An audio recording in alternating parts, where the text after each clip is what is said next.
বাবা মাকে পুজো করো। এই বাবা মা বেঁচে থাকে ওই বাবা মায়ের চরণে একটু ফুল দাও, গলায় একটু মালা দাও, আর যদি কিছু দেবার মতো তোমার থাকে একটু সামান্য পুরস্কার উপহার তাদেরকে দাও, তোমার কিন্তু কাজ হবে। কীর্তনগুলো শুনবেন, আপনাদের লাভ আছে। এই যে বহু ভক্তের সম্ভার, তারা আমাকে গিয়ে একই কথা বলে ফোনের মাধ্যমে, কি হায়দ্রাবাদ, কি ব্যাঙ্গালোর, কি বোম্বে, আপনার শুনলে চমকে যাবেন। আন্দামান নিকোবর দ্বীপপুঞ্জ একটা আলাদা দেশ, কিন্তু ওখানে একজন ব্যক্তি আছেন, আমি ইউটিউবের মাধ্যমে নাম করে দিলাম, তার নাম হচ্ছে উৎপল শর্মা, প্রফেসর, বিখ্যাত প্রফেসর, নাম করা এলাকায়। উনি আমাকে ফোন করে বলছেন, প্রদীপবাবু, আন্দামান নিকোবর দ্বীপপুঞ্জে, মাইক চেক করুন, আন্দামান নিকোবর দ্বীপপুঞ্জে বড় বড় দ্বীপ, 200 কিলোমিটার জলের উপরে একটা করে দ্বীপ, আপনি চিন্তা করতে পারবেন না, সন্ধ্যাবেলায় টিভি বন্ধ করে দিয়েছে, আপনারগুলো শুনছি।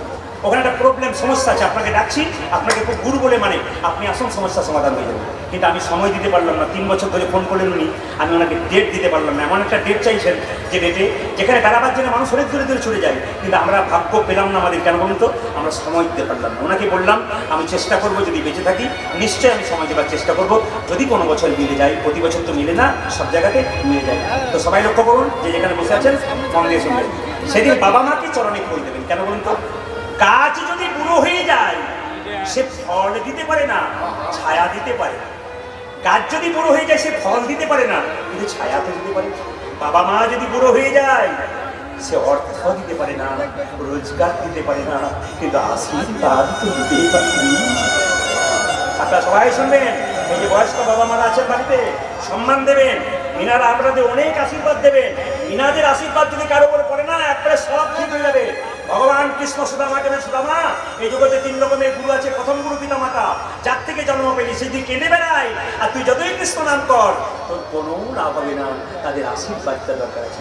সেদিন গুরু পূর্ণিমার দিনে যার কাছে মন্ত্র নিয়েছেন তাকে ডাকবেন, পারলে তার বাড়ি যাবেন, ওনাকে প্রণাম জানাবেন, ওনাকে ফুলের মালা দেবেন। আর বাবা মা যদি মরে গেছে না, মারা গেছে, তো বাবা মায়ের ছবিটা উত্তর দিকে আর দক্ষিণ দিকে দেওয়ালে রাখবেন, মাথা রাখবেন। দক্ষিণ দিকে দেওয়ালে বাবা মায়ের ছবি রাখতে হয়, খুব মাথা রাখবেন। দক্ষিণ দিকে পা করে শুতে নেই, কেন বলুন তো, এগুলো বড় বড় পণ্ডিতদের কথা।